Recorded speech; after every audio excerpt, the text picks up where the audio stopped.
Halikan na sa amin ay sumama ka. Ngiti at sayang aming ambag. Tara na't manood kay Isang Love. Oh, hi mga bro! Today po is Wednesday, mag 8:25 AM dito po sa Japan. Nandito ako sa City Hall kasi nga pinapabalik tayo ng March 5 para sa enrollment ng Hoikuen ni Baby Jack Jack. So hindi ko alam yung gagawing process mamaya, pero pinapabalik lang ako today dito sa City Hall. And may ipapakita din akong paper sa kanila na medyo hindi ko maintindihan. Ito galing sa City Hall. Kasi nga, yung mga tiyate or child care allowance ng mga bata ngayon, medyo nag-iba, medyo tumaas kasi. So, hindi ko alam kung ano ibig sabihin ng paper na to, pero kailangan siyang i-fill up. And hindi ko masyadong maintindihan, kaya gusto kong i-explain pa nila sa akin mamaya. Sa bahay si Papang, siya muna nagbabantay kay Jack Jack. Mamaya pa kasi yung alis niya mga 10 AM. Sana hindi ako abutan ng 10 AM dito. Kasi nga, wala nang magbabantay kay Jack Jack kasi si Kuya Jerome nag-part-time job today.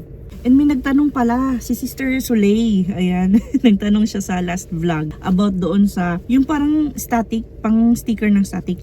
Ang na-experience ko, yung, kasi di ba 6 yun, yung mga pinakamaliliit, yung nasa susi na nakalagay. Itong mga na ganito kaliit, na nasa susi nakalagay, parang medyo malakas pa rin yung static niya. Pero yung nakadikit doon sa doorknob namin, and yung dalawang medyo medium size na nandito sa pinto ng sasakyan, hindi na po ganun kalakas yung static. Meron pa rin static, pero hindi na yung masasaktan ka. Hindi na ganun kalakas, konti na lang. Minsan parang wala na talaga ako nararamdaman na static. Yun yung review ko doon sa static sticker na nabili ko sa Amazon. And thank you so much kay Sister Soleil sa sa pag-ask niya ng question. Ika, napasok na tayo sa loob. Let's go, go, go!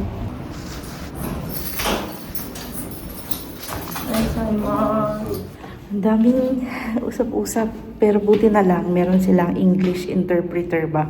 Tapos maraming kailangan i-fill up na papers, pero tinuruan na nila ako. Yung iba sinulatan na nila ng pencil, tapos i-rewrite ko na lang daw.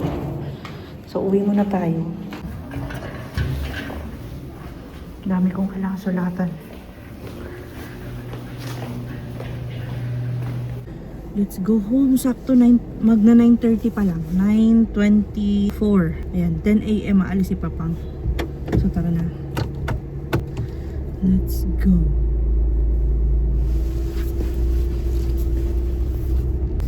Yung about pala sa child care allowance, this March makakatanggap pa daw ng 50,000 yen. Tapos pagdating daw ng April, bababa na siya sa 40,000 yen. Ano ba yun mga bro? Akala ko ba madadagdagan? Bakit bumaba? Si Jerome daw kasi hindi na siya makakatanggap dahil 18 years old na siya. Pero itataas naman yung kay Jack Jack. So si Jack Jack kasi 15,000 yen yun before magiging 30,000 yen na siya. Parang ganun din. Parang ganun din, 'di ba? Pinagulo lang nila yung sistema. Ano ba 'yan? Parang sa tax refund din. Ibibigay na tax refund, ibabalik din yun sa City Hall. Parang ganun din. Pero nagtaka kami kasi this year, yung tax refund ni Papang, 0 daw yung kanyang tax refund. Siguro kasi gamit na gamit namin yung health insurance namin, kaya wala na kaming makukuha sa tax refund. Almost 1 oras din yung explanation kanina doon sa mga kailangan na fill upan sa papers. Tapos yung about naman sa Hoikuen ni Jack Jack, kailangan pang kumuha kailangan pang mayroong i-fill up yung company ni Papang, yung kaisya niya, may paper na kailangan ibigay doon. Tapos may kailangan din na paper na ibigay doon naman sa ospital ko na kailangan i-fill up ng aking doctor. Kasi yung parang pinaka main reason kung bakit ihuhoikwen si Jack Jack is may sakit niya ako. Ngayong March 14, dadalhin ko daw si Jack Jack dyan sa City Hall. I-review pa nila yung bata kung maipapasok sa Hoikuen. Bahay na ako. Naready ko lang si Jack Jack. Nagmadali ako kasi yung paper na kailangan pa-fill upan sa hospital, kailangan na yung ma-fill upan kasi sa 14, kailangan na siyang ipasa. So yun si Jack Jack. Be-breakfast siya ng tinapay muna ang breakfast niya. Say hi, mga tita bro. Hi. Say hi. Wala pa siya sa mood mag-hi mga bro. Gigising pa lang kasi. Sabay-sabay kami nga alis kasi paalis na rin si Papang. Pang! Ingat kayo. Sabay tayo. Tayo ba mo? Mauna na kayo. Hindi, sabay tayo. Sa hero mo. Sa hero ko.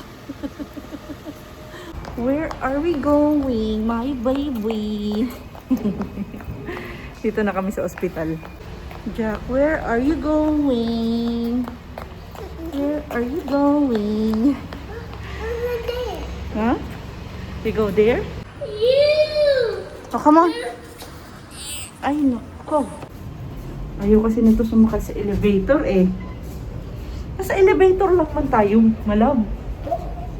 Sumalo na daw. Ba't ayaw sumakay sa elevator? We're going up. And we go down. Up and down. That's so snow. Let's go now. Oh, you can down na. You can down na.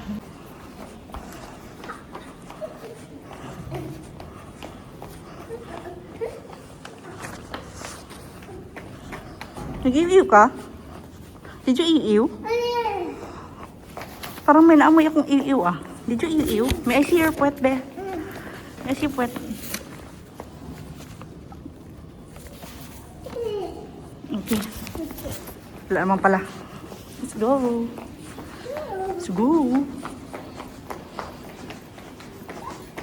Wait, mama. Wait, mama. Wait, hold my hand. Hold my hand, my love. Hold my hand, my love. Hold my hand. Malikot, Jack. Malikot. Oh, malikot. Oh my God, ang tagal naman namin natapos sa ospital. Uy, inatake na ng gutom tong isa. Mag-aalas 12 na. 5 minutes na lang. Water, you want water? Oh. Oh. Drink your water. Nag-moist na yung salamin natin, Jack. Sindi natin yung car. Oy, shit, malab. Sabihin kay mama pag inom ng water, okay? Ang dami naman ito. Parang di ko maubos.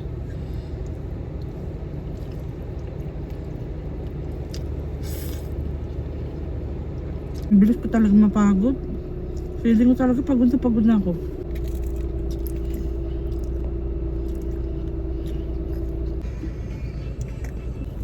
Let's go na, Jack. Alis na tayo. Kasi nag-enter pala kami dito sa parking lot, 10:25. Dito kasi kapag nakadalawang oras ka, magbabayad ka na ng parking fee. So ang oras ngayon, 12:05, 10:25, 11:25, 12:25, 15-20 minutes na lang. Magkakaroon na tayo ng parking fee. Parking fee. So tara na. The door is locked.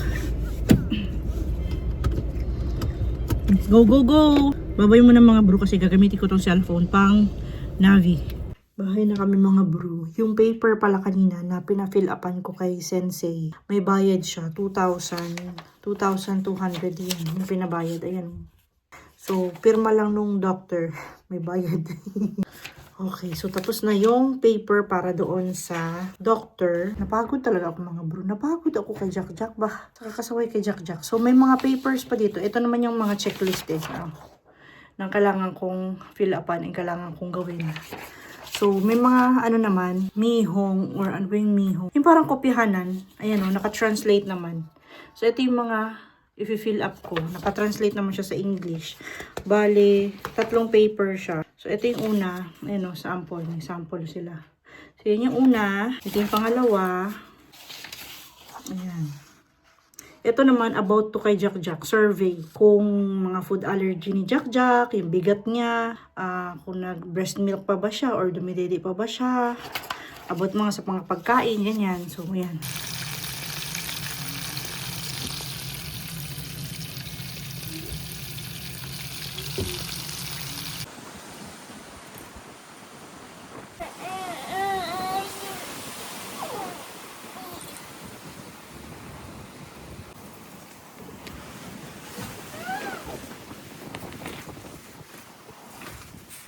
Sit down lang, Jack. Sit down lang.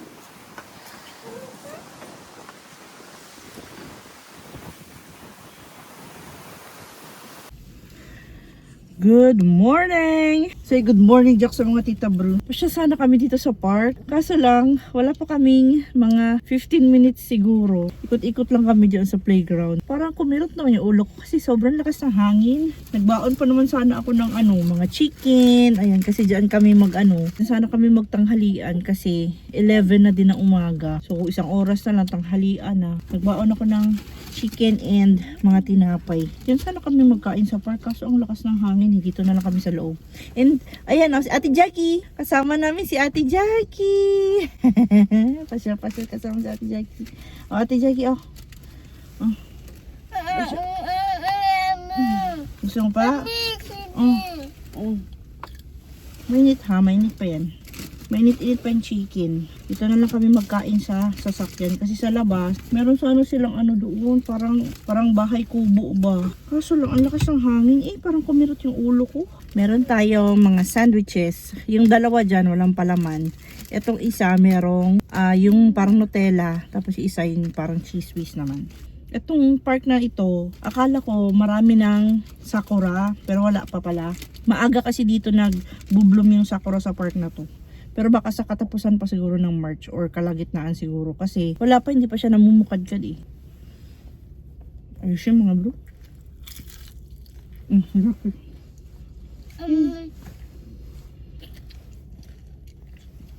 Hindi ko alam kung ako lang ba. Pero pa yung pagkain sa bahay, nilabas mo, pag kinain mo sa ibang lugar, parang sumasarap lalo siya. Hindi ko alam kung ako lang ba yun. Malapit na naman tayong mag-picnic sa labas kasi malapit nang mag-spring.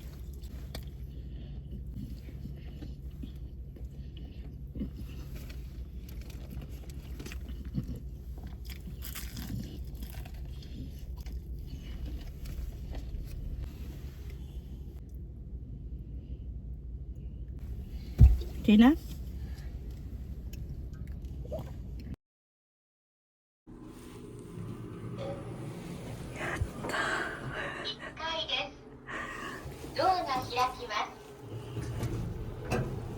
Six 6 PM na mga bro. Sobrang happy.